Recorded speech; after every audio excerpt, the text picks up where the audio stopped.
ingat hidup tuh nggak cuma hari ini ya, kita hidup juga nanti ya kalau Tuhan izinkan kan masih berpuluh-puluh tahun ke depan. Tapi sedangkan kondisi job market, kondisi ekonomi makro mikro dunia kita semua nggak ada yang tahu gitu. Jadi tetap harus menyiapkan dengan value itu harus jelas atau komunikasi gitu. Itu harus jadi dasar hubungan kalian, karena kalau satu pengen A, satu pengen B bisa nggak jalan bareng. Nah, mungkin satu hal yang aku bisa share itu. Jadi itu yang harus dibangun. Jadi iklim siapapun bisa ngomong apapun. Karena kalau nggak ada check and balance, nggak ada artinya kita kan di corporate, okay, gitu. Iya semuanya oke. Kan kita di corporate punya sistem apa ya?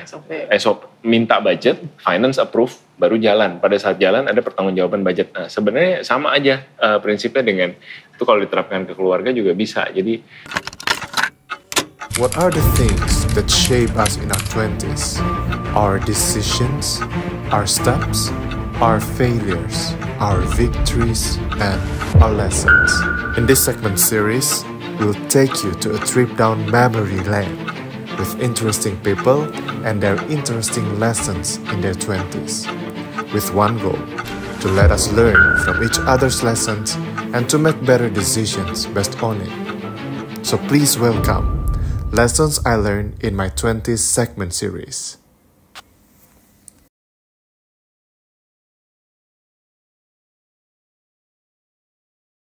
Hi everyone, welcome back to In Our 20s podcast, Navigating Life in Our 20s, one step at a time. Oke, balik lagi sama aku Jihan, founder dan juga host di semua podcast In Our 20s.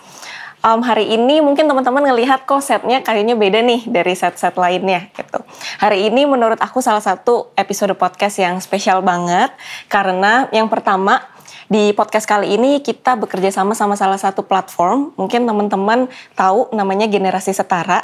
Jadi Generasi Setara ini merupakan platform yang sangat concern dan punya concern terhadap gimana caranya pasangan di Indonesia itu bisa fokus mengangkat tentang kesetaraan gitu. Jadi gimana caranya suami istri atau bahkan ayah dan ibu, intinya ketika mereka membangun rumah tangga atau misalnya ketika mereka dalam pernikahan, mereka bisa mengusahakan kesetaraan dalam kehidupan sehari-hari gitu.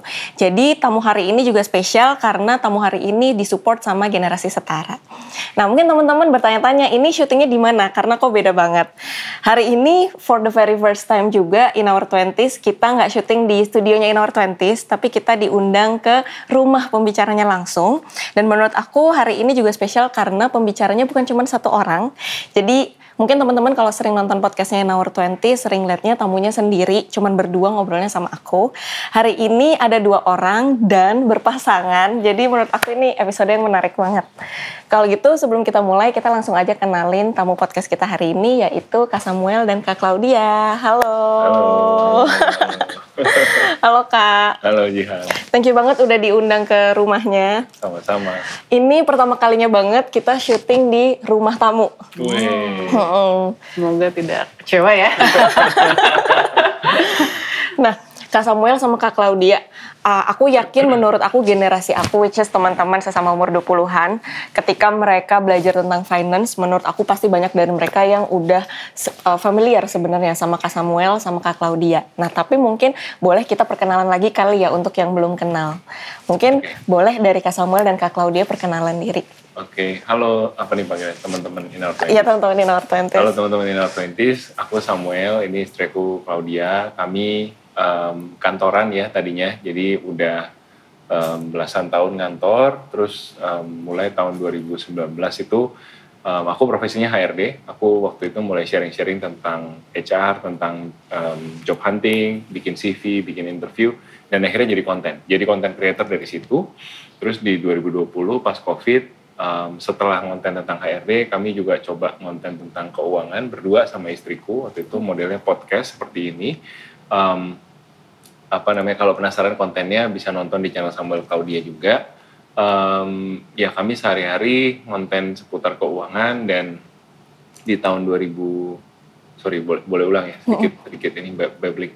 Jadi Samuel Claudia konten di yang yang bikin kami passionate tentang keuangan adalah kami sadar betul banyak karyawan, ya seperti kami juga dulu, itu kerja itu kayak nggak ada tujuannya. Ya udah gaji masuk, gaji habis, gaji masuk, gaji habis gitu aja terus gitu sampai capek gitu kan. Tapi di tahun 2019 tuh kami ketemu namanya FIRE Movement, Financial Independence Retire Early. Kami belajar dari FIRE Movement itu kalau kita jadi karyawan juga bisa bebas finansial. Bebas finansialnya bukan yang punya mobil sport 2 pintu, punya rumah mewah, kaya raya, bukan. Tapi maksudnya kita bisa hidup secara cukup dan satu hari nanti kita bisa cukup hidup dari hasil investasi kita loh. Kita nggak perlu kerja sampai habis tuh sampai hari tua gitu. Nah itu yang benar-benar jadi sesuatu yang kami juga inginkan waktu itu dan akhirnya hal itu sudah kami capai di tahun 2023. Jadi kami sudah bebas finansial menurut definisi FIRE tadi dan dan akhirnya ya kami terus konten, kami terus menyuarakan tentang FIRE dan itu yang terus jadi kegelisahan kami sampai sekarang supaya lebih banyak lagi karyawan yang tahu tentang keuangan, matanya terbuka soal pengelolaan keuangan, bahwa pengelola keuangan tuh nggak serem, pengelola keuangan tuh nggak jelimet, pengelola keuangan tuh cuma butuh disiplin sama tools yang simple gitu. Ya, halo teman-teman in our 20, saya Claudia, istrinya Samuel. Jadi ini sebenarnya terjebak jadi content creator karena jebakan suami sebenarnya. Jadi memang sebelumnya itu backgroundku karyawan, corporate, terus dari tahun 2011, terus 2014 itu nikah sama Sam. Lalu di 2020 itu tadi ya karena Sam mau coba ngomongin soal financial dan kebetulan di rumah ini yang lebih banyak mengatur financial saya gitu. Jadi tadi Sam nanya, jadi sebenarnya kita budget berapa ya sebulan gitu kan, nanya ke saya. Terus kita gimana ya, sebulan belanja apa aja, nanya ke saya. Nah kayaknya daripada ribet gitu terus dia salah nyebutin, terus akhirnya bikinlah YouTube ya podcast yang ngobrol berdua gitu dan ternyata tidak disangka-sangka responnya cukup positif. Mungkin karena jarang pasangan yang terbuka ya soal spending bulanan mereka. Terus juga mungkin kami memberikan view yang berbeda di tengah-tengah sosial media yang kebanyakan flexing dan kayaknya yang enak-enak terus gitu kan. Kayaknya belanja terus, boros terus. Tapi kami berusaha sharing bahwa happiness itu hidup yang full itu bisa didapatkan bukan cuman lewat belanja-belanja atau harus branded dari atas sampai bawah, rumah paling besar, mobil paling mewah, itu enggak gitu. Karena banyak hal-hal kebahagiaan itu yang justru bisa didapatkan dengan ya kita justru bisa spend more time with each other, bisa spend more time with our kids.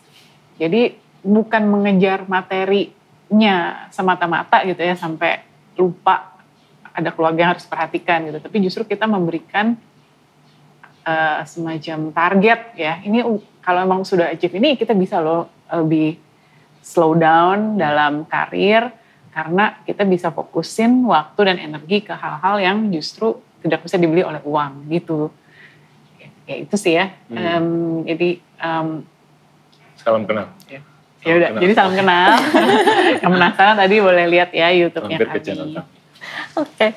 Dari aku pribadi juga kadang kalau misalnya aku lagi mau waktu itu tuh aku sempat, jadi kan karena aku juga masih hitungannya awal-awal 20-an gitu. Waktu itu tuh baru masuk pekerjaan pertama, terus lagi mikir juga gimana nih caranya mengatur gaji yang udah masuk gitu kan. Waktu itu juga pas aku searching-searching di YouTube, yang muncul tuh juga videonya Kak Samuel sama Kak Claudia. Makanya waktu itu back then di 2 tahun 3 tahun sebelumnya aku pernah podcastan juga kan sama Kak Samuel gitu. Karena menurut aku ketika generasi muda gitu, even di generasi 20-an yang sekarang pun ketika mereka ngomongin finance, I think Kak Samuel sama Kak Claudia masih jadi salah satu top of mind juga gitu. Which leads to pertanyaan aku selanjutnya. Kalau menurut Kak Samuel sama Kak Claudia sendiri, tadi kan aku sempat dapat gambaran kenapa Kak Samuel sama Kak Claudia akhirnya concern tentang finance dan akhirnya sharing-sharing gitu. Nah, tapi mungkin aku mau tanya dulu, kalau menurut Kak Samuel sama Kak Claudia sendiri, sekarang tuh sebenarnya generasi kita tuh gabung ya, Gen Z dan milenial mungkin masih nyambung. Itu tuh sebenarnya kita ada di kondisi generasi yang seperti apa sih, terutama when it comes to finance. Karena kan mungkin concern setiap generasi itu beda-beda ya. Kalau kita ngomongin kakek nenek kita dulu mungkin masih di era perang gitu. Jadi pasti concern terhadap finance-nya berbeda. Atau orang tua kita, bapak dan ibu kita mungkin ada di generasi yang 90-an dulu tuh masih yang moneter dan lain-lain gitu. Jadi concern-nya juga pasti beda. Nah, kalau menurut Kak Samuel dan Kak Claudia, kita sekarang ada di kondisi generasi yang seperti apa sih? Kalau teorinya ya, jadi tren dan teori yang aku liatin dari dunia HR itu zaman aku tuh masih zaman tuh lulus kuliah kita nyari program manajemen trainee, terus masih kuat-kuatin tuh ikut pendidikan 1-2 tahun, habis itu diikat sama perusahaan, ikatan dinas another 2 tahun lagi atau berapa, terus ya berharap dari situ bisa punya karir di korporasi. Kalau sekarang aku ngelihatnya kayaknya teman-teman Gen Z udah nggak ke situ lagi. Jadi banyak yang udah kayak ya aku bisa cari uang kok di internet, aku bisa cari cara lah dengan kreativitas aku, dengan kepintaran aku, network aku bisa main di sosial media jadi duit, bisa jual digital produk jadi duit. Jadi kayaknya aku ngelihatnya yang paling berubah itu adalah career option. Jadi career optionnya tuh benar-benar meledak gitu, kayak lu mau jualan apa juga bisa tergantung lu punya kreativitas. Ini good and bad, karena kalau ya goodnya opportunity jadi banyak, cuman badnya tuh jadi kayak maksudnya ini bad ya questionable ya, maksudnya lihat dari point of view siapa. Cuman aku ngelihatnya kayak dulu kan kita ada ilusi bahwa oh saya aman bersama korporasi, saya bersama perusahaan ini saya akan di-take care sampai pensiun. Nah kalau sekarang tuh udah hilang gitu, udah nggak ada. Ya udah gue kerja sih di perusahaan teknologi sekarang, oke, masih ada investor, tapi nanti kalau investor uangnya habis ya bisa-bisa kita kena layoff gitu nanti dan segala macam. Itu banyak terjadi di 2-3 tahun terakhir, terutama sejak banyak perusahaan-perusahaan tech Indonesia dibeli-beliin sama perusahaan asing, dibongkar semua strukturnya, lagi kejadian juga sekarang gitu kan kita lihat. Jadi banyak yang kayak dapat reality slap gitu, wah ternyata nggak ada ya job security itu gitu. Dan aku ngelihatnya ini juga kalau ngomongin keuangan, kalau milenial tuh masih ada kayak contoh kakak-kakak Gen X yang mereka tuh gini mobil dulu apa rumah dulu gitu kan, habis itu mungkin jalan-jalannya ya ke Bali dulu, habis itu 2-3 tahun baru keluar negeri gitu kan. Kalau ngelihat polanya tuh masih kelihatan. Kalau sekarang Gen Z ngelihat kemana gitu, kayak oke, lu milenial masih bisa rasain itu, cuman buat gue udah nggak ada nih, udah job security itu segala macam udah hilang gitu. Jadi aku ngelihatnya kayak bakal ada pergeseran paradigma yang signifikan in terms of karir dan juga cara ngatur uang. Tapi kalau cara memaknai uang, aku ngelihatnya sebenarnya mirip-mirip milenial sama Gen Z, kayak masih pengen ketemu purpose-nya, pengen ketemu. Kalau milenial bilangnya passion, kalau Gen Z sekarang kayaknya pakai kata-kata purpose. Cuman intinya sama sih, kayak mau mencari diri gue di dunia ini tuh artinya apa, tujuannya kemana, terus cara memaknai uang juga kayaknya mirip-mirip ya. Milenial bilang nggak mau lagi beli material things, maunya beli experience. Kayaknya aku ngelihat trennya masih sama buat teman-teman Gen Z. Jadi ada yang mirip-mirip, ada juga yang beda. Ya kalau aku melihatnya mungkin makin ke generasi makin muda ini mereka lebih instan ya, semuanya serba cepat kan. Maksudnya sekarang teknologi juga kan zaman dulu mungkin kita masih merasakan mau pakai internet harus sabar gitu kan, masih connecting lain-lainnya. Tapi kalau sekarang kan semuanya udah cepet ya, mau cari informasi apapun udah nggak perlu lagi kayak mungkin kami zaman dulu harus ke perusahaan dulu, cari ensiklopedia dulu, dibuka, dibaca semuanya. Tapi sekarang semuanya tinggal Google kan, sesimpel itu. Jadi mungkin kalau aku melihat sih mindsetnya makin kesini makin instan, maunya yang gampang, maunya yang cepet. Ya udah proses kayak gimana nggak penting, yang penting result gitu. Tapi justru ini sih yang mungkin harus hati-hati gitu ya, karena gimana pun juga proses itu tidak akan mengkhianati hasil, dan semua yang instan, semua yang gampang kita dapat biasanya juga gampang hilang gitu. Jadi ini juga yang message yang sering kita share ya, pentingnya menabung, pentingnya proses, bahwa hidup tuh kita nggak cuman hari ini kan. Kalau mungkin generasi sekarang tadi ya by experience, konser apa YOLO gitu ya, mumpung masih muda, mumpung ada uang. Tapi ingat hidup tuh nggak cuman hari ini ya, kita hidup juga nanti ya kalau Tuhan izinkan kan masih berpuluh-puluh tahun ke depan. Tapi sedangkan kondisi job market, kondisi ekonomi makro mikro dunia kita semua nggak ada yang tahu gitu. Jadi tetap harus menyiapkan dengan disiplin gitu ya. Nabung, yang cara-cara mungkin mereka bilang old school banget ya, ngapain ya nabung, ngapain harus bikin apa sih amplop gitu ya, amplop budgeting gitu, ngapain itu mah zaman kakek nenek saya gitu. Tapi tapi kakek nenek kita yang dulu kayak begitu, mereka berhasil loh mengangkat taraf hidup mereka, supporting anak-anaknya untuk bisa sekolah hidup yang lebih baik, supporting kalian juga sampai akhirnya gitu. Jadi selalu ada hikmah dan wisdom gitu ya, bahkan di cara-cara yang kita pikir udah kuno nih, udah kolot. Ya, menjawab ya? Menjawab ya. Nah, ini aku sering lumayan denger juga sih, kayak ketika perdebatan financial tuh balik lagi, karena sekarang memang teman-teman terutama di umur 20-an, kebanyakan kan sekarang sebenarnya salah satu trennya adalah kerjanya memang freelance, benar. Jadi kayak karena opportunity-nya banyak, terus kayak double job dan lain-lain gitu. Tapi karena memang mereka juga hidup di era yang fleksibel, jadi the way they spend money juga kalau yang aku lihat jadi lebih fleksibel, benar. Jadi kayak tadi ada statement tentang mereka fokus on experience, itu menurut aku sering terdengar di sekitar aku juga. Which pertanyaan aku selanjutnya, kalau dari Kak Samuel dan Kak Claudia sendiri melihatnya home ownership atau ibaratnya nabung atau ngumpulin uang untuk beli rumah tuh sebenarnya masih relevan atau sebenarnya masih dibutuhkan, atau sebenarnya tuh sekarang tuh pandangannya seperti apa sih menurut kakak berdua? Jadi personally kita tuh milenial yang old school lah gitu. Jadi kita tuh sama-sama anak sulung, terus datang dari keluarga Chinese yang masih lumayan toto. Jadi ada ekspektasi buat dilihat orang, anak sulung lo ngasih contoh buat adik lo gitu, ngasih contoh buat membawa nama baik keluarga segala macam gitu. Ya nggak pernah secara eksplisit banget sih orang tua ngomong, cuman ada lah ketanam gitu di pikiran. Jadi pada saat punya rumah, pada saat di fase hidup itu di mana harus menentukan punya atau sewa, itu ya kepikirannya sih untuk punya, karena ada, kalau di aku ya nggak tahu nanti kalau gimana, ada kayak ekspektasi ya ini kayaknya yang semua orang lakuin deh gitu, kayaknya biar orang tua juga tenang, ya kita lakuin, kayaknya harus punya gitu. Terus juga cuman yang mungkin agak beda adalah kita ini ya menikah dulu baru punya rumah. Nah itu juga mungkin yang lain daripada biasanya, karena biasanya kan kayak saya laki-laki, saya udah punya rumah, saya siap provide anak tante, anak om gitu. Nah, kalau aku tuh enggak, aku juga bingung kenapa kamu mau sama aku dan lolos sensor dari om dan tante, tapi ya itu dulu nggak tahu dia jualannya gimana ke keluarganya, ntar mungkin bisa ceritain. Tapi aku posisinya tuh baru mulai merintis karir karena emang seumuran, terus memang belum ada di level dimana mampu punya uang gitu untuk beli rumah. Beli rumah waktu itu ada, cuman kayak jauh lah gitu, jauh dari pusat kota. Dan setelah beli pun menyadari ini nggak mungkin nih kalau kita commuting bolak-balik, bisa tua di jalan. Jadi akhirnya menikah tuh posisinya belum punya rumah,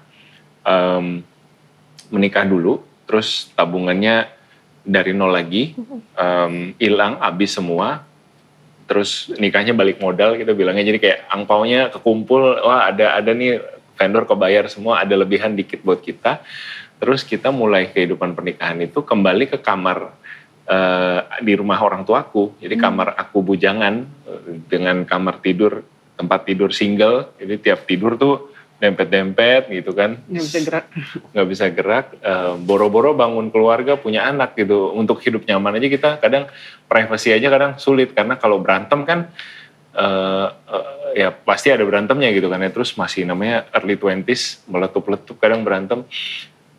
Udah terlalu kenceng suaranya, papa ketok, tok Sam, sudah Sam gitu. Jadi kayak dilerai tapi secara halus gitu. Aduh, gimana nih gitu. Kita privacy nggak ada. Tapi ya itu bertahan 3 tahun pertama pernikahan sampai akhirnya punya rumah. Nah, punya rumah pun mungkin kau bisa lanjut ceritanya biar punya rumah. Pada saat punya rumah terhadap pertanyaan tadi. Ada kita punya rumah juga memang itu proses panjang ya. Tadinya juga banyak tadinya kita nggak pernah meragukan untuk mau beli rumah gitu ya. Ya itu tadi karena sekeliling semuanya beli rumah. Oke, walaupun kita nikah dulu terus baru nabung beli rumah, tapi kita yakin dari awal, oke, kita mau beli rumah, cuma tinggal waktunya aja kapan nih, karena mau nabung dan segala macam. Ya udah, akhirnya kita nabung lagi tadi seperti yang saya bilang, terus kita coba cari-cari rumah yang sesuai budget, apakah apartemen, apakah beli rumah tua kita renov, ataukah beli rumah yang agak jauh, karena kan ya you cannot have everything kan dengan limited budget, nggak mungkin kita bisa rumah di downtown yang nyaman kan, karena uangnya terbatas. Mungkin kalau mau agak nyaman harus agak jauh nih, kalau mau di downtown mungkin apartemen kecil, studio, atau rumah tua mungkin. Ya long story short, kita ketemulah sebidang tanah di Bintaro sini, terus kita bangun pelan-pelan. Itu juga karena Sam kerjanya di bank, kita dapat support, jadi employee loan, jadi kayak kurang lebih ya 50-60% kita sudah ada uangnya, sudah ada hasil tabungan, sisanya itu di cover dengan employee loan. Dan kan proses bangun itu kurang lebih setahun ya, jadi pelan-pelan bayarnya. Dan ya itu bersyukur juga sebenarnya kita udah lunas, jadi kita waktu itu mulai bangun tahun 2017 ya, dan kita lunas tahun 2023 ya rumah ya. Jadi yang tadinya pikir KPR-nya mau 10 tahun, ternyata ada bonus, kita pelan-pelan lunasin sampai akhirnya lunas lebih cepat. Nah tapi kalau pertanyaannya sekarang ditanya nih sama adik-adik ya, aduh udah tua banget ya kita kayaknya ya, sama adik-adik yang lagi 20s yang masih galau. Jika kelahiran tahun gitu. Berapa gue kayak anjir, tua gue anjir. Gimana advice Cici Claudia? Iya, kalau saya boleh kasih saran sih, memang kalau mau beli rumah atau enggak, pertanyaannya balik lagi, yakin gak mau tinggal di satu tempat, menetap di satu tempat gitu. Karena beli rumah itu berarti aset kita bisa dibilang sebagian besar mungkin ya. Kalau aku ingat zaman dulu tuh kan kayak ya udah semua uang buat bayar rumahnya gitu kan, bayar bangunan, bayar kontraktornya. Jadi hampir dana darurat juga waktu itu kayak bener-bener mepet banget gitu ya. Ya nggak ada lah yang dana pensiun nggak ada gitu. Pokoknya semuanya buat bayar beli rumah. Nah, apakah adik-adik mau seperti itu gitu ya? Kan kalau sekarang kan mungkin optionnya juga lebih, karena ya tadi itu ya teknologi itu kan bisa kerja di mana aja, bisa nomad visa, bisa work from everywhere. Apakah mau tertanam di satu tempat gitu? Karena sebagai kami yang sudah keburu beli rumah, ini yang kadang-kadang ngerasain sih, ini kalau kita mau pindah, bahkan sekolah anak, akhirnya kita ketemu sekolah anak yang bagus, yang cocok di BSD. Itu aja kan lumayan ya, Bintaro BSD tiap hari. Nah misalkan kalau nggak ada rumah kan kita bisa dengan mudah, oh ya udah misalkan kontrakannya selesai gitu ya, kita cari kontrakan yang lebih dekat sama sekolah anak.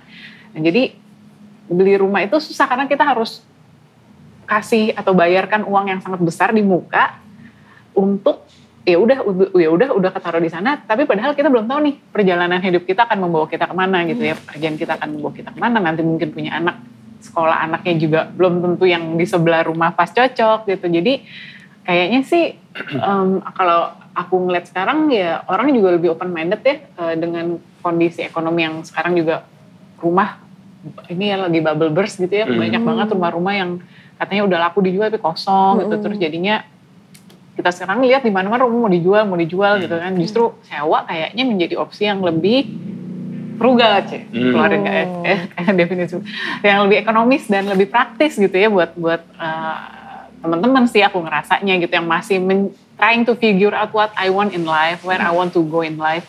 Kayaknya sih nggak usah pressure ya terhadap omongan mungkin om tante yang udah sepuh gitu ya, atau opa oma yang mungkin mereka kan masih boomers banget ya, yang dimana mungkin zaman itu tanah rumah dibandingkan dengan gaji mereka masih sangat affordable gitu. Tapi kan kayaknya sekarang ya udah susah banget gitu ya untuk to be realistic bisa beli rumah gitu. Jadi nggak usah buru-buru, nggak usah pressure.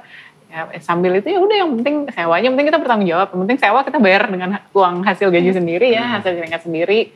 Ya udah sewa aja sampai yakin gitu ya. Benar-benar menemukan oke, saya mau tinggal di sini at least buat berapa ya? 10 tahun bahkan gitu ya, baru deh beli gitu, nggak usah buru-buru lah. I see. Nah, aku mau ada quick question. Tadi berarti kan kalau yang aku tangkap itu, tadi kan aku seru nih dengerin cerita pernikahan pas awal beberapa tahun, terus akhirnya baru pindah. Nah, aku boleh tanya nggak Kak, waktu itu Kak Samuel sama Kak Claudia itu nikahnya umur berapa sih Kak, kalau boleh tahu? 25. 25 ya, kami seumuran. Pacaran 4 tahun ya, jadi 4 tahun. Kayak pacaran 4 tahun. Kenal di kuliah. Pernah pas kuliah, tahun ketiga kuliah, ya kerja nggak lama, 2 tahunan, terus nikah. Oke. I think aku tadi kenapa nanya umur, ini juga sih kadang kan teman-teman kan juga banyak mikirnya pressure-nya tadi ya, with the pressure adalah kayak iya aku kalau nikah 25 aku harus udah punya ini sendiri, rumah sendiri gitu. Which tadi yang aku dengar juga bahkan di Kak Samuel sama Kak Claudia pun 3 tahun pertama juga nih bareng di orang tua dulu juga nggak apa-apa gitu. Terus tadi juga proses pembelian rumahnya juga nggak yang langsung langsung selesai gitu. Tapi tadi kalau yang aku tangkap butuh bahkan 6 tahun untuk semuanya tuh beres gitu kan. Which I think berarti bahkan hitungannya untuk benar-benar full ownership terhadap rumah itu ada di umur 33-34 ya Kak ya? Kurang lebih, betul. Mulai nyaman ditinggali gitu. Ya, mulai lunas, udah lunas sampai akhirnya kan sekarang udah nggak ada.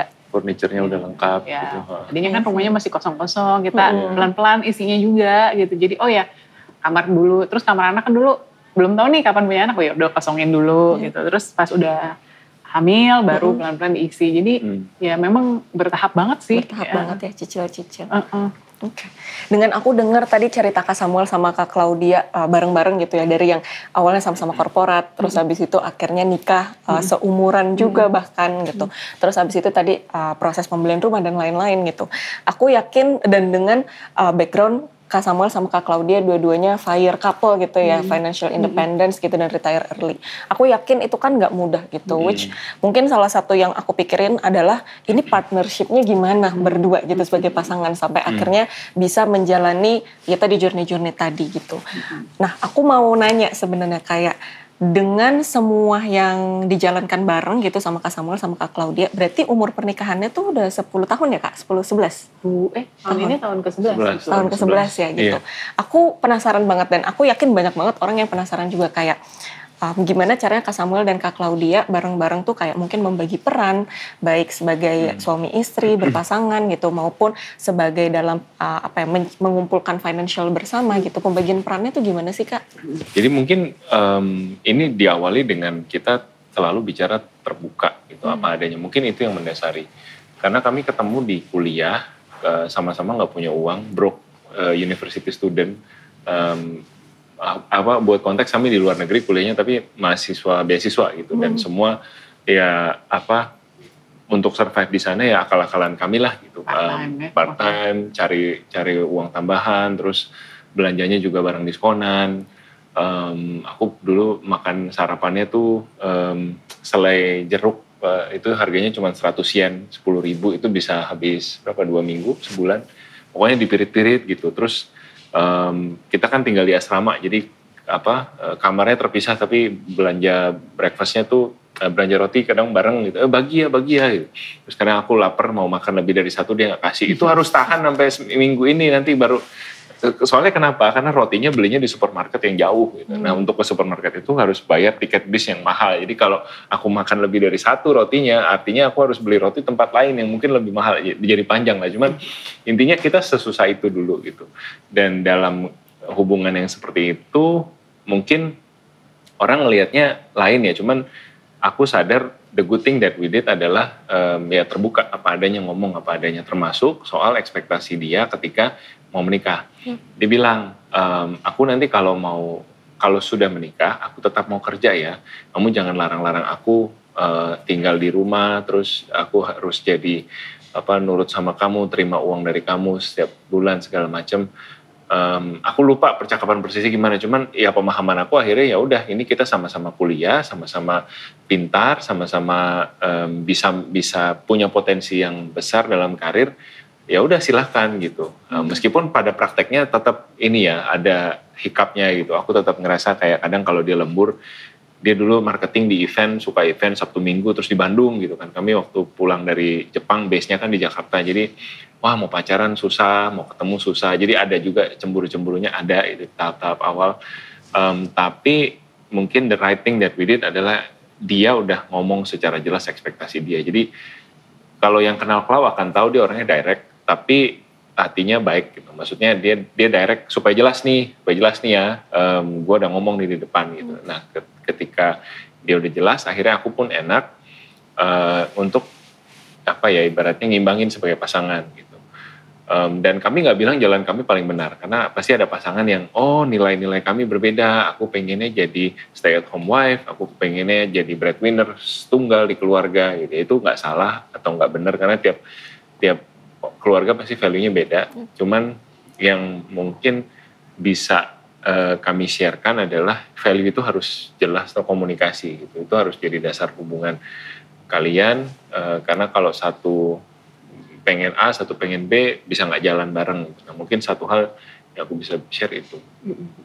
Ya mungkin yang aku note juga kami berdua tuh logis banget ya gitu ya. Ini kalau dalam rumah tangga kadang-kadang lebih berasa ini kayak lagi ngejalanin perusahaan gitu daripada pacaran gitu kan. Karena ada, justru kita sekarang makin sadar bahwa kami harus membuat effort lebih banyak nih untuk bisa lebih romantis gitu ya, untuk bisa pacaran, beliin bunga, beliin hadiah. Karena dulu pas kami lagi membangun hidup lah ya, itu nggak pernah, ya awal-awal sih Sam gitu ya, kalau beliin bunga. Romantis tapi dia marah sama saya. Terus saya kayak bilang sama Sam, aduh nggak usah lah Sam beli bunga, sayang uangnya mendingan ditabung kita, maksudnya pada tahap hidup waktu itu kan saya nggak perlu dikasih hadiah bunga gitu, saya perlunya kamu kerja baik-baik, kamu nabung baik-baik. Jadi orang lah. Iya kita ya udah sama-sama kita waktu itu kan ya pelan-pelan ya, makanya mimpi pertama kan nikah kan kita bayar berdua ya, karena orang tua sudah tidak, kalau orang tua aku sih sudah tidak berpenghasilan ya memang, jadi memang ya udah kita berdua nabung ya, terus habis nabung ya mau beli rumah dan sebagainya. Jadi maksudnya selalu ada yang kita mau tuju gitu dengan menabung, dengan hidup hemat. Jadi tuh dulu sama Sam suka bilang, gak usah lah beli-beliin kado, gak usah lah kita makan-makan romantis gitu, gak usah gitu kan. Dan akhirnya ke bawah sih sampai sekarang gitu, jadinya sampai sekarang justru kita harus make effort nih untuk bisa lebih romantis. Tapi ya itu makanya plus minus ya, pro kontra. Tapi satu hal yang mungkin membantu banget dalam rumah tangga adalah yaitu kita berusaha untuk komunikasinya fair dari awal gitu, bukan karena nggak ada, jangan merasa salah satu pihak lebih tinggi atau lebih pintar atau lebih hebat, enggak, kita semua sama setara. Terus gengsi, gitu ya. Aku kan perempuan, kamu kan laki-laki gitu loh. Jadi ada di ngomongin aja gitu, di ngomongin dengan fair. Kayak tadi misalkan aku dari awal aku tahu nih aku sandwich generation, aku harus support kedua adikku laki-laki, harus support orang tuaku yang udah nggak bekerja. Aku ngomong sama saya, makanya tadi kenapa saya bilang aku mau kerja gitu ya, terus karena aku ngerasa nggak fair buat dia untuk biayain keluargaku gitu. Aku ngerasa ya aku anaknya papa mamaku gitu kan, kakak-kakak dari adik-adikku ya aku harus yang support mereka gitu dengan kerja. Aku nggak akan minta uang, tapi aku minta pengertiannya gitu kalau aku akan selalu kerja untuk keluargaku. Terus ya aku juga open kalau misalkan ada keluargaku ada utang ini itu, nggak usah khawatir, aku akan lunasin, tapi kamu makanya harus kasih aku kerja gitu. Ya itu semua kita ngomongin di awal, dan itu kan sebenarnya sesuatu yang mungkin nggak semua orang bisa open ya, nggak semua orang bisa ngomong terbuka karena kan pasti ada malu, ada ya gengsi, ada nggak biasa, tabu dan sebagainya. Tapi itu sih yang aku open sama Sam dari awal gitu, karena aku ngerasa kalau emang Sam nggak bisa terima, ya udahlah kita nggak usah buang-buang waktu gitu. Ya dan ya Sam ternyata orang yang bisa diajak ngomong terbuka. Itu sih, jadi mungkin kuncinya komunikasi secara terbuka, jangan gengsi, jangan tersinggung, jangan asumsi.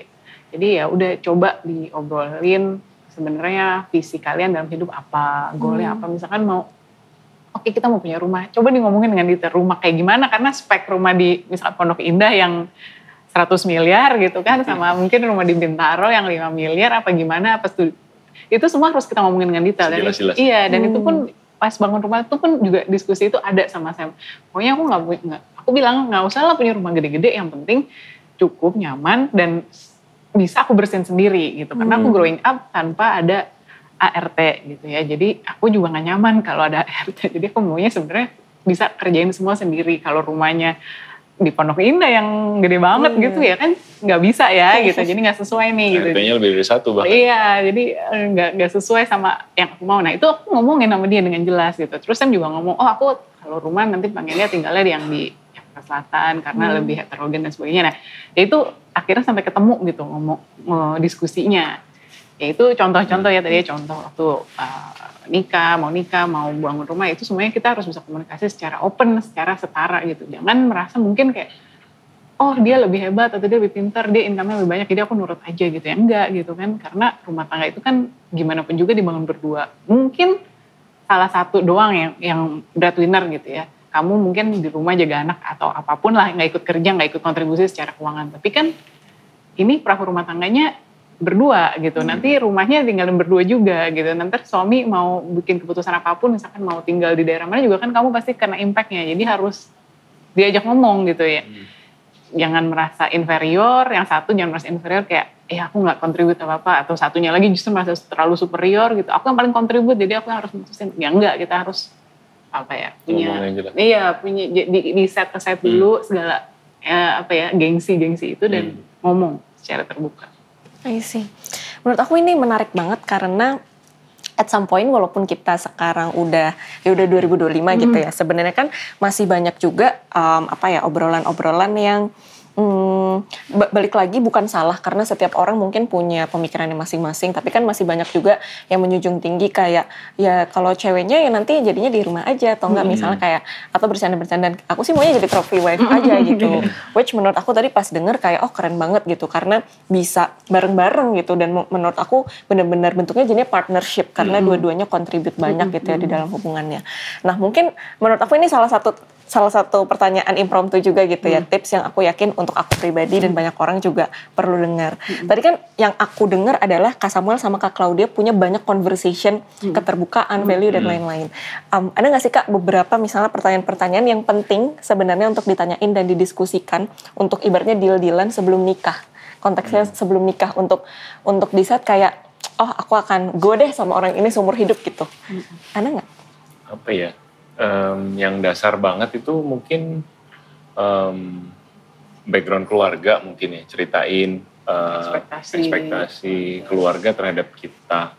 Karena kalau di masyarakat Asia kayaknya menikah sama orang tuh bukan cuma sama orangnya tapi keluarganya juga. Jadi misalkan adiknya ada berapa, terus adiknya atau ada kakaknya enggak, terus dinamika dalam keluarga tuh gimana, karena ada keluarga yang kuliah anak tanggung jawab orang tua, tapi ada juga yang gantian, jadi orang tua hanya mengkuliahi anak sulung, nanti anak sulung trickle down ke bawah gitu, jadi kan ada beban finansial. Terus ya beban finansial dalam keluarga apa, misalkan papa pernah ada masalah keuangan, jadi harus ada utang yang sedang dicicil dan segala macam, mungkin itu juga harus dibicarain.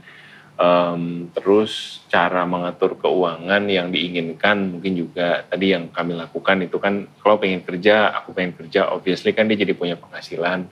Nah pengeluaran kita berdua nanti cara bayarnya gimana, apakah kita patungan atau kita bagi, misalkan air kamu, listrik aku gitu, make up apa gimana gitu. Kalau sekarang sih kita sistemnya misalkan udah ada ini ya, karena udah terbiasa ngelola bareng, jadi aku tuh selalu ada penghasilan, aku setor ke satu rekening, yang aku pegang tuh hanya uang operasional aku, jadi pegang ya hanya untuk naik transportasi umum, untuk jajan, untuk makan, itu sisanya sebagian besar yang dikelola bersama, kayak gitu. Jadi keuangan seperti itu. Habis itu juga mungkin ya mimpi, visi pernikahan itu juga penting untuk didiskusiin. Ada yang mungkin punya mimpi besar, aku pengen gabung ke perusahaan besar, jadi CEO, otomatis kan kerjanya berbeda pace-nya dengan yang, enggak aku middle manager aja udah cukup, atau bahkan admin di kantor, staff level juga udah cukup. Ya ambisi itu kan harus dibayar dengan kerja yang lebih keras gitu kan pastinya. Terus apalagi ya? Tapi ya pastinya ini akan keluar seiring berjalannya waktu. Jadi kita nggak mungkin selesai dalam kita bikin ya sesi seperti di In Our 20s podcast, satu weekend kita ngerem di rumah bikin specialist. Nanti pasti keluar lagi karena episode hidup kan maju terus gitu kan. Nah, sekarang nih kami mungkin yang baru dilewatin 1-2 tahun terakhir sekolah anak. Jadi sekolah anak juga visinya beda gitu. Kamu mau sekolah negeri atau swasta plus atau internasional, karena lain semua, bukan cuma bicara uang tapi bicara kamu mau ibaratnya dalam tanda kutip bikin manusia seperti apa nih, anak ini nanti gede jadi kayak apa gitu. Nah kami juga itu panjang diskusinya karena kami datang bukan dari sekolah internasional, sekolah swasta tapi swasta nasional gitu, yang kurikulumnya ya kurikulum nasional. Tapi sekarang kan semua serba Inggris, terus dia on top of Inggris harus ada bahasa lain lagi segala macam. Jadi ya kami juga, ya banyaklah pertimbangannya itu kalau diceritain mesti jadi satu episode podcast sendiri. Tapi ya just to show bahwa episode itu tuh ada terus gitu. Dan yang harus didasari tuh ya terbiasa untuk ngomong terbuka sama pasangan apa adanya. Dan ini juga masih jadi PR buat aku, karena dia kadang ingetin pun aku merasa diserang atau merasa kok lu salahin gue atau gimana gitu kan. Sampai sekarang pun aku masih berusaha untuk melihat secara objektif, enggak, ini kamu lagi diingetin sama istrimu yang sayang kamu gitu. Itu pun aku masih belajar sampai sekarang. Jadi itu yang harus dibangun. Jadi iklim siapapun bisa ngomong apapun. Karena kalau nggak ada check and balance, nggak ada artinya kita kan semuanya di corporate, okay, gitu. Iya semuanya oke. Kan kita di corporate punya sistem apa ya? SOP, minta budget, finance approve, baru jalan. Pada saat jalan ada pertanggungjawaban budget. Nah, sebenarnya sama aja prinsipnya dengan itu kalau diterapkan ke keluarga juga bisa. Jadi ya terbuka, kamu maunya apa, kita butuh budget berapa, kita butuh pengorbanan apa untuk mencapai hal itu. Terus ya udah kita kompak kerjain bareng gitu. Jadi itu sih ya terbiasa untuk berkomunikasi sehat dan terbuka aja. Bahwa ya ingat lagi bahwa kayak pernikahan ya tadi itu ya bukan lagi 2 orang, tapi sebenarnya kita udah jadi satu gitu, harus satu visi, satu pemikiran, dan apa ya udah kita mau kemana itu harus bareng-bareng. Kan kalau aku juga sering pakai analogi nih, misalnya kita lagi naik satu perahu gitu kan, nggak bisa yang satu mau ke kiri, yang satu ke kanan, pasti akan terbalik gitu. Ya mungkin bisa juga satu mau ke kiri dulu atau satu kanan dulu, tapi nanti akan lebih lama ke tujuannya, akan lebih enak kalau dari awal ya udah kita ngomongin sama-sama yang win-win solutionnya tuh seperti apa. Karena ya itulah kalau ya nggak bisa lagi kayak mauku atau maumu. Kalau saya sih ngerasanya kayak gitu. Terus uangnya juga sama, uang tuh nggak bisa lagi uang istri, uang suami. Menurutku kalau udah menikah sih harusnya jadi uang keluarga ya. Mau dari suami, mau itu dari istri, tapi ya udah satu jadi uang keluarga, udah kecampur aduk, plek gitu kan, sama-sama buat pengeluaran hidupnya berdua, atau kalau udah ada anak ya sama anak ya, untuk jadi pemasukan apapun ya udah hitungannya ya untuk keluarga, dan pengeluaran apapun hitungannya udah pengeluaran keluarga, bukan lagi kayak pengeluaran istri atau pengeluaran suami. Ya itu menurutku. Jadi harus dari awal tuh mindsetnya ini kita bukan lagi 2 loh, tapi 1. Ini kita lagi teamwork loh. Kalau misalkan ditegur gitu kan, kadang-kadang kita cara ngomongnya, kalau aku kan Cina kota ya gitu, kalau ngomong kan sangat direct gitu. Saya kan mungkin gedenya di selatan gitu, jadi jarang ketemu yang sedirect aku gitu. Ya maksudnya sampai sekarang pun juga, ya perasaan ngomong bisa aja ya, kenapa sih sampai tersinggung ya bilang aku galak ya. Kadang-kadang enggak, aku cuma ngomong biasa gitu, cuma kan kayak excited, nadanya naik gitu, suaranya gede, terus dia kaget gitu. Ya itu yang sampai sekarang pun harus saling ngingetin bahwa ini tuh kita teamwork loh gitu. Maksudnya aku bukan lagi mau bikin kamu sedih atau kayak nyandung biar kamu jatuh gitu ya, biar syukurin gitu ya, enggak loh. Justru ini aku cuma lagi ingetin, ini kalau dilanjutin bisa begini konsekuensinya. Ini is this what you want gitu, beneran mau ke sono, kalau mau ya udah nggak apa-apa lanjutin aja gitu. Nah itu yang komunikasinya itu sih yang paling susah tuh menurutku, pernikahan komunikasi. Gimana kita bisa komunikasi secara terbuka, setara, nggak pakai gengsi, nggak pakai nggak gampang tersinggung. Itu sih kalau bisa komunikasi seperti itu akan sangat-sangat membantu ya, apapun itu isunya pasti bisa ngomongin, dan kayaknya bisa ketemu nih jalan keluar yang sama, yang enak untuk kedua belah pihak. Oke. Nah ini kan ini kan dari tadi aku banyak banget udah mendengar dan mencerna tentang tadi ya pembagian peran, terus habis itu tentang juga financial gitu ya, gimana kalau yang aku lihat berarti Kak Samuel sama Kak Claudia sama-sama jadi breadwinner karena dua-duanya sama-sama kerja sampai sekarang berarti ya Kak ya. Which ini kan sebenarnya akan mempengaruhi tentang partnership atau kerjasama dalam mengurus anak gitu. Karena kalau misalnya mungkin balik lagi ya, kalau ngomongin stigmanya kan biasanya yang cari duit pokoknya suaminya gitu, yang ngurus anak istrinya gitu. Berarti kalau misalnya istrinya juga ikut support financially, berarti kan pertanyaan orang-orang akan, pembagian mengurus anaknya gimana gitu. Nah kalau misalnya partnership dan kerjasama dalam mengurus anak tuh so far gimana Kak? Ini sama kayak mengurus rumah dan mengurus apapun ya, pokoknya kita ngomongin. Contohnya pas ngurus rumah, kita ngomong nih, oke, yang saya mau kerja kan apa, yang kalau mau kerja kan apa, contohnya saya oke, dia ternyata nggak jijian orangnya, dia bisa bersihin kamar mandi. Kalau aku geli gitu ya, kalau bersihin kamar mandi. Jadi aku yang lain aja deh, aku akan sapu, pel, cuci baju, lipat baju, itu semuanya aku nggak apa-apa. Tapi oke, kalau yang kayak kerjaan gardening, kamar mandi, cuci mobil, itu saya. Tapi ya itu maksudnya itu bukan karena dia cowok dan aku cewek gitu, karena itu lebih kayak disepakati bersama. Nyamannya itu gitu, aku nyamannya yang kayak gini. Contohnya waktu itu pernah rumah kita kemasukan kadal, biawak kecil gitu ya. Nah ternyata yang lebih berani aku gitu, nangkep gitu. Ternyata saya lebih takut. Emang ini kan bukan masalah cewek atau cowok yang ngomongin aja gitu. Ini kalian yang meromantisasi tinggal di Jaksel ya. Jaksel tuh hijau. Banyak kebun binatang ya kan. Segala macam. Terus sama juga dalam ngurus anak juga gitu. Dari awal ya kita sepakatin, oke kita mau ngurus anak tuh kayak gimana. Oke, apakah kita mau pakai nanny, ataukah kita mau masuk daycare, ataukah kita mau nitip mertua. Ya itu semua harus ngomongin, karena nggak semua mertua suka dititipin, dan ada mertua-mertua yang justru seneng dititipin. Nah, itu kan juga harus ngomongin, makanya secara terbuka tanpa kita asumsi atau prejudis. Kalau misalkan mertuanya nggak mau, ya udah jangan tersinggung.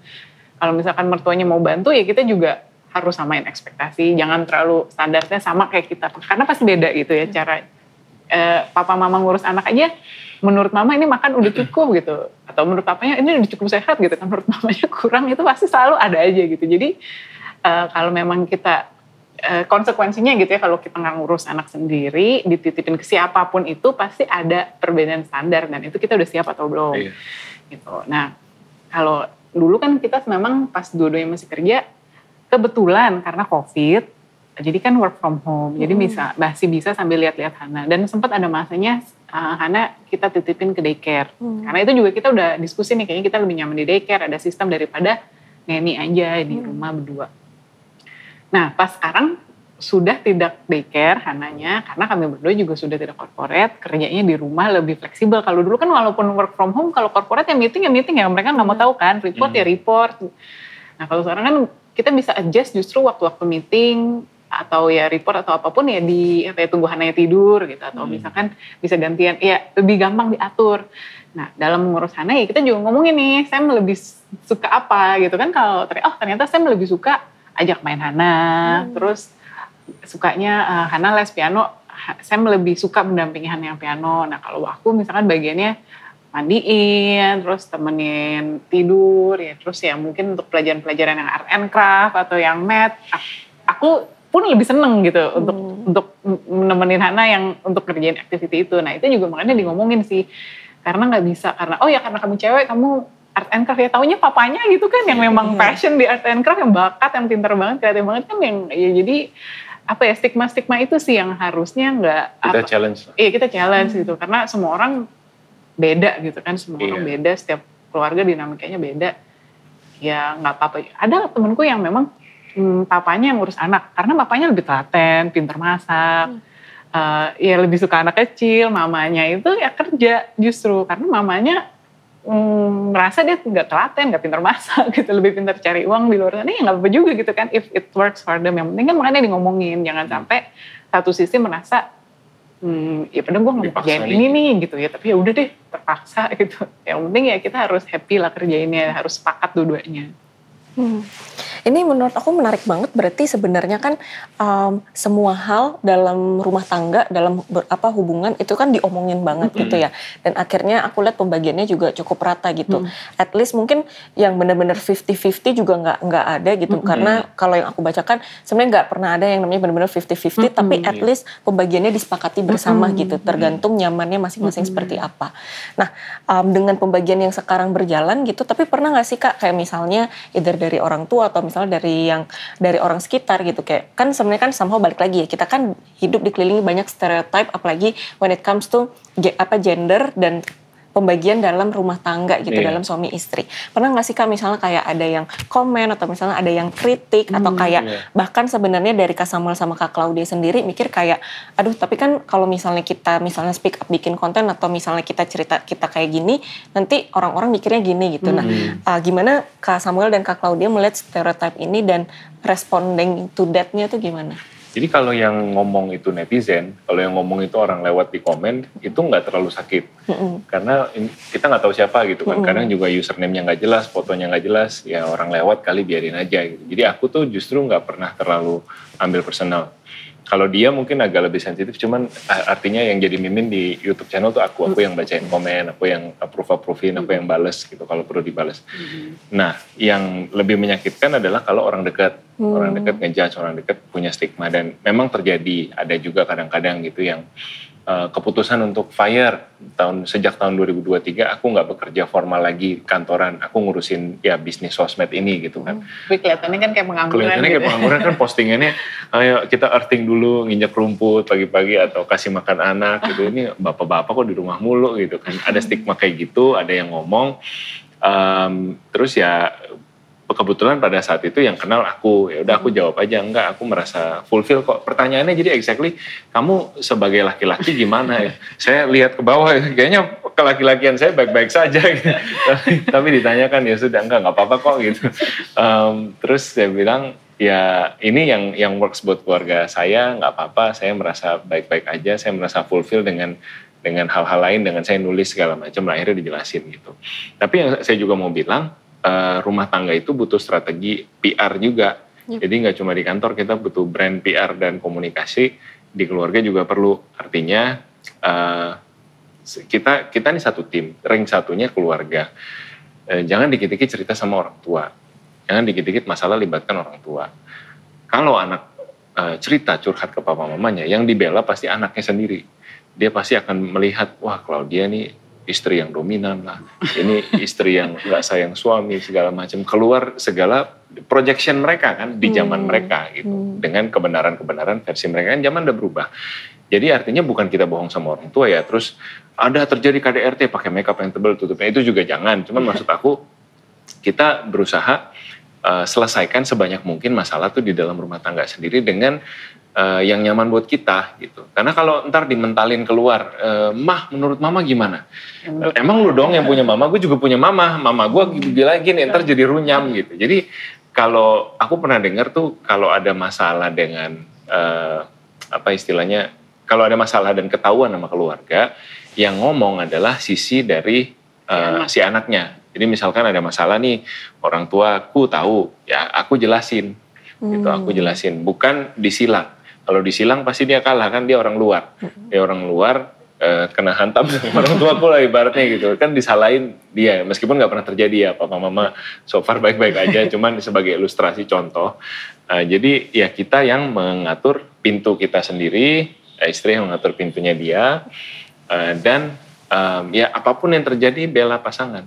Apapun yang terjadi bela pasangan depan orang tua. Kalau masih sayang sama pasangan, kalau masih committed sama keluarganya ya, kalau masih committed sama rumah tangga, kalau udah enggak ya terserah, silahkan pihak luar mengacak-ngacak gitu. Tapi kalau buat aku ya itu optics kan, itu apa sih istilahnya kalau orang PR bilang perspektif dari luar yang kita harus kelola.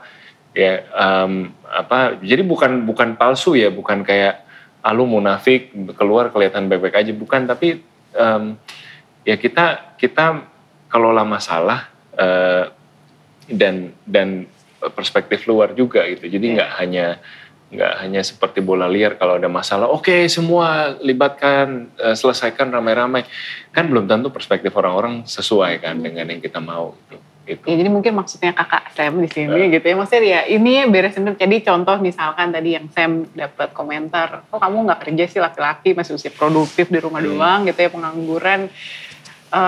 Ya pertama-tama istrinya nyaman gak gitu ya. Kalau istrinya nyaman, ya udah, maksudnya nanti pas ngomong keluar ya udah santai aja gitu kan. Ya maksudnya nggak ada masalah, saya nggak apa-apa gitu ya. Jadi ya itu diselesaikan dulu di dalamnya gitu ya. Ya banyak sih, karena memang kita banyak men-challenge gender stereotype ya dari dulu kan. Itu secara pekerjaan, dulu kan aku marketing, saya HRD. Ya marketing kan naturnya gajinya lebih besar ya, karena kan frontliner gitu.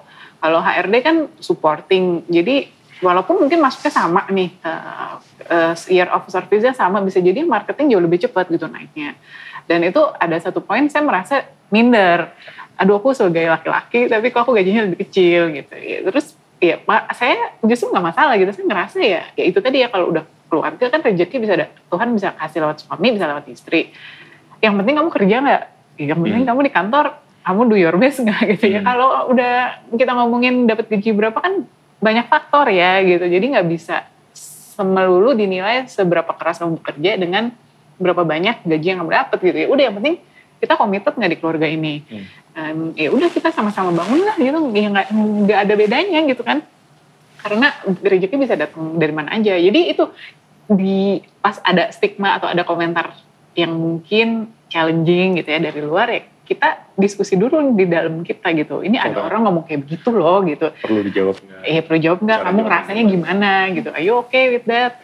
Ya kalau misalkan kitanya nggak masalah dengan kita punya gaya hidup yang seperti ini, ya keluarnya kita juga bisa menjawab dengan, maksudnya ya udah, iya pede aja gitu. Apalagi kalau misalkan orang-orangnya sebenarnya orang-orang dekat, ya memang kita sebel dan lebih sedih ya gitu kok. Justru orang yang dekat bisa mikirnya kayak gitu. Tapi ya kalau orang dekat justru kalau kita jelasin 1-2 kali, harusnya mereka bisa lebih mengerti juga kan, katanya dekat ya, katanya tahu kita gitu. Jadi ya itulah diselesaikan di dalam dulu, yang penting saling nyaman nggak pasangan dengan komentar atau komplainan itu. Karena jangan-jangan ternyata pasangannya juga, oh iya benar sih sebenarnya saya ngerasa kamu, contoh ya, saya merasa iya kamu kayak pengangguran, ini aku berkantor lagi gitu ya. Itu kan berarti ada yang nggak sinkron gitu di dalam rumah tangga. Tapi kalau emang udah sinkron, udah kompak dan udah sepakat ya yang di luar boleh ngomong apa ya kita sama-sama hadapi gitu. Ngamen gratis. Serah lah kau. Nah, tadi salah satu yang aku tangkap itu adalah bahasan tentang ada beberapa hal yang misalnya orang mikirnya idealnya kan gini, tapi ternyata yang terjadi di Kak Samuel sama Kak Claudia, yang worksnya tapi kayak gini gitu. Ada nggak sih Kak beberapa contoh lain lagi gitu? Mungkin yang terutama terjadi di Kak Samuel sama Kak Claudia, misalnya orang atau stereotipnya atau bahkan dulu Kak Samuel sama Kak Claudia mikirnya idealnya tuh gini, tapi ternyata pas sudah dijalanin sekarang gitu, ternyata worksnya gini gitu. Ada lagi nggak hal-hal lain gitu? Ya itu ya dulu yang pas mau nikah kan mamaku awal-awal sempet meragukan Sam gitu ya. Karena mamaku dulu zamannya mama dilamar, papaku udah punya rumah, udah punya mobil. Terus pas dilamar sama Sam ya nggak ada apa-apa, ini cuman ya udah ini aja. Orangnya doang. Apa adanya gitu kan. Papanya tidak punya pabrik gitu kan, nggak punya rumah, nggak punya mobil. Tapi aku coba jelasin sama mamaku bahwa ini kita tuh sama-sama masih merintis, bahwa kita seumuran. Papa sama mama kan papa lebih senior beberapa tahun gitu. Jadi mungkin papa punya waktu untuk kejar karir dulu, nabung dulu. Tapi karena kita kebetulan ketemunya seumuran di kampus, ya kita lagi sama-sama fase membangun hidup nih.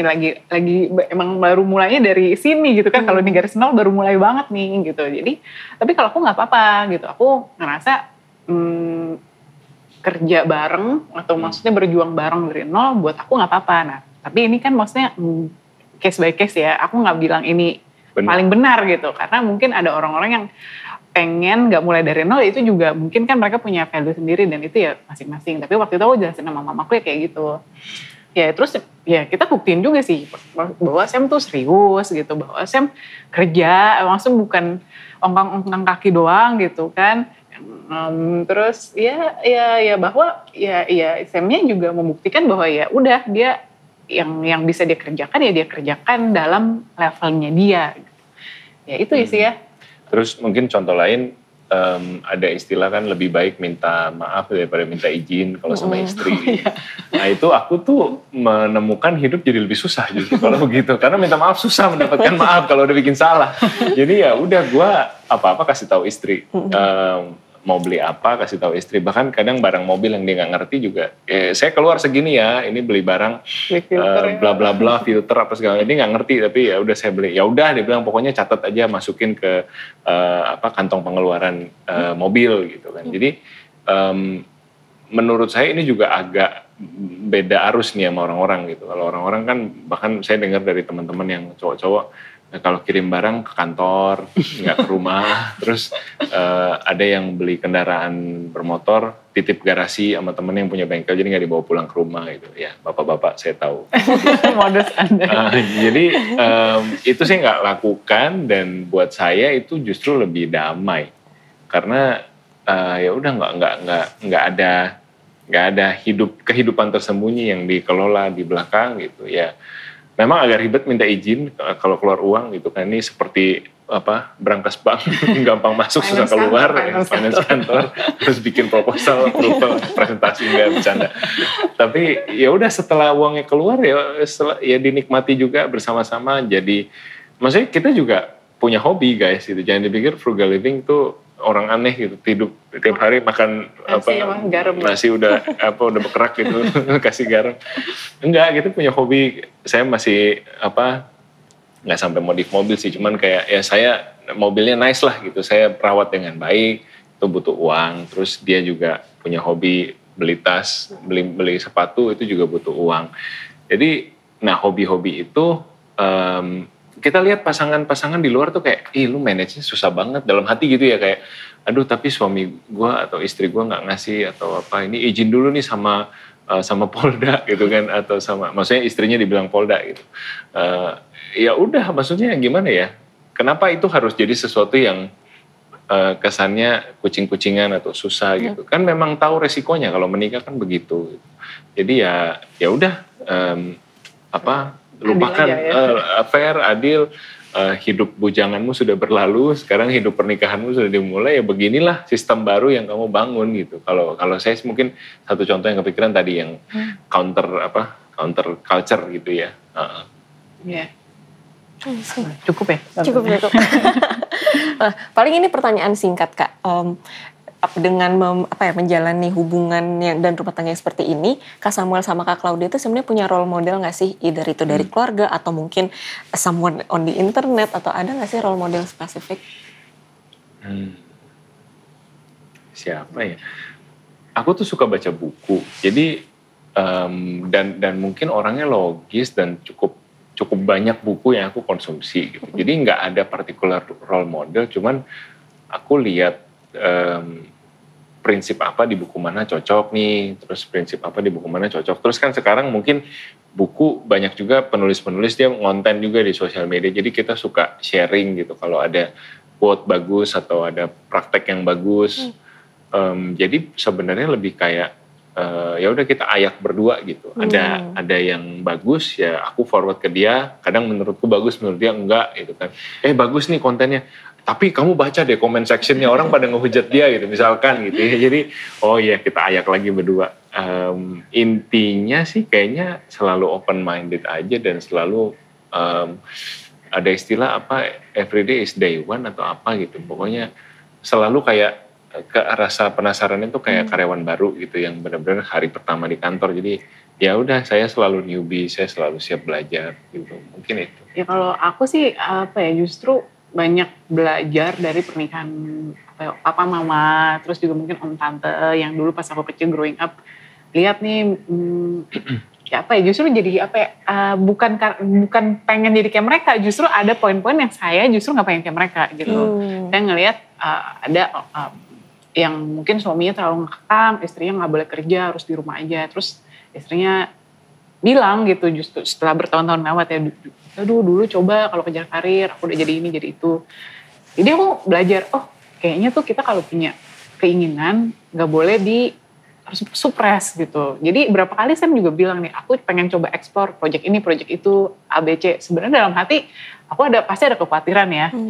Aduh ini baru lagi nih, satu lagi yang baru dari Sam gitu kan, nanti gimana nih kalau flop atau itu selalu ada. Tapi aku selalu bilang sama dia, silakan kalau mau coba, karena daripada nyesel tidak mencoba, menurutku mendingan kita nyesel coba. Tapi tentunya semuanya harus kita ada ini batasnya nih. Mau nyoba, misalkan mau coba bisnis baru, ya ini sih belum ya, misalkan mau coba bisnis baru ya janganlah all out semua tabungan gitu ya. Oke, kita budgetin, kita batasin ya, oke kita coba segini. Kalau emang ini segini works ya oke silakan lanjutin. Kalau misalnya nggak works ya udah.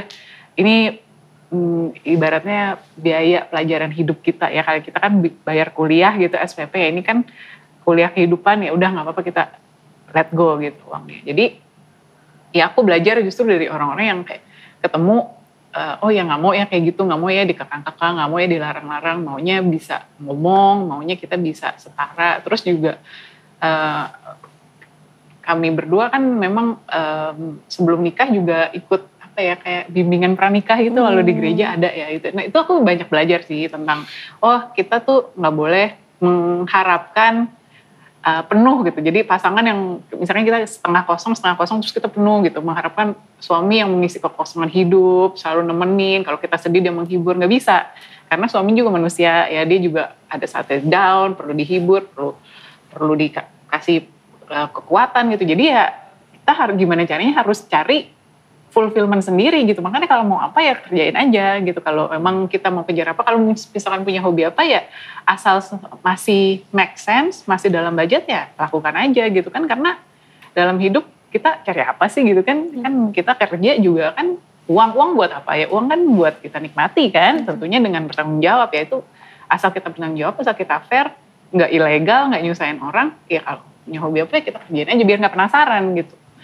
Nah itu yang aku belajar ya, banyak lah ya yang tentang itu. Kalau misalkan kalau ngomong sama in-laws jangan silang gitu, tapi selalu ya anaknya yang ngomong ya, karena gimana pun juga anaknya yang paling ngerti kan gimana cara ngomong sama orang tuanya. Dan it's always kalau lagi pacaran kita saling lihat nih, kita lihat pandang-pandangan dan maksudnya menilai secara objektif apa yang kita nggak suka, apa yang kita merasa kurang dan kayaknya susah.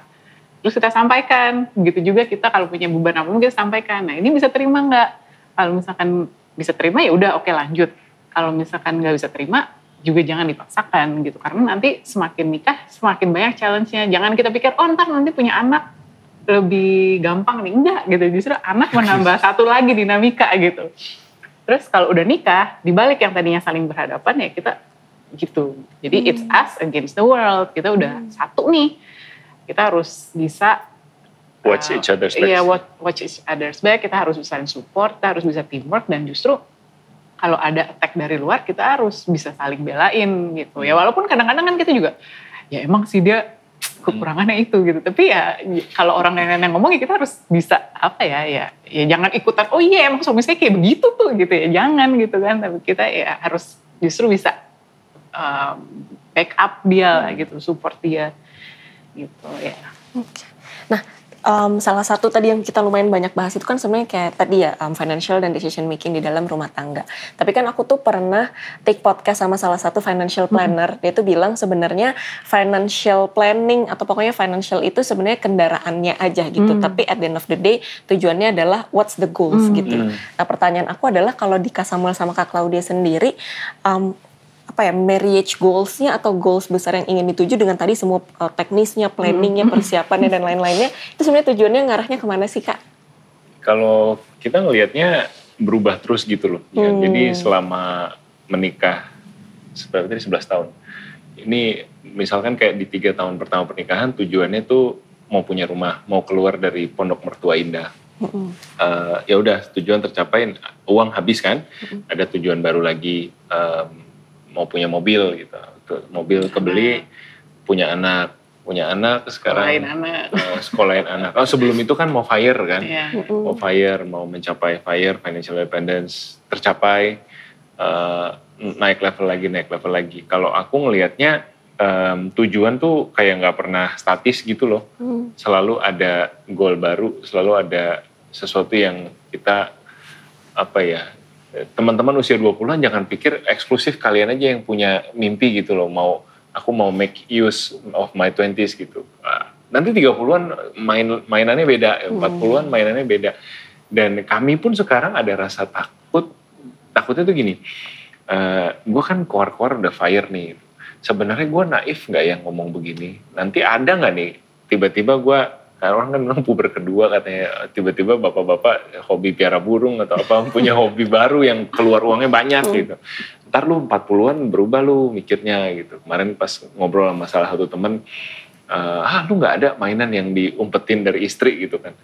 Wah ntar bete lu, ntar tunggu aja kalau ya, makanya aku juga gak tahu gitu. Jadi aku ngomong di sini sekarang juga, nanti mungkin umur 40, umur 50, the game will change. Ada kalau main game kan naik level, bosnya lebih kuat, harus dilawan, harus diselesaikan gitu. Jadi kayaknya sih dilihat sebagai perjalanan aja. Yang penting partnernya pas. Ya, kamu bisa ngomong sama dia seperti manusia biasa gitu. Nggak Kanjeng Ratu, aku datang ke hadapanmu hari ini membawa apa. Jadi penuh dengan tipu muslihat, takut dan rasa ya aku ya bisa datang ke dia apa adanya sih gitu, dan itu yang aku syukuri dari pernikahan.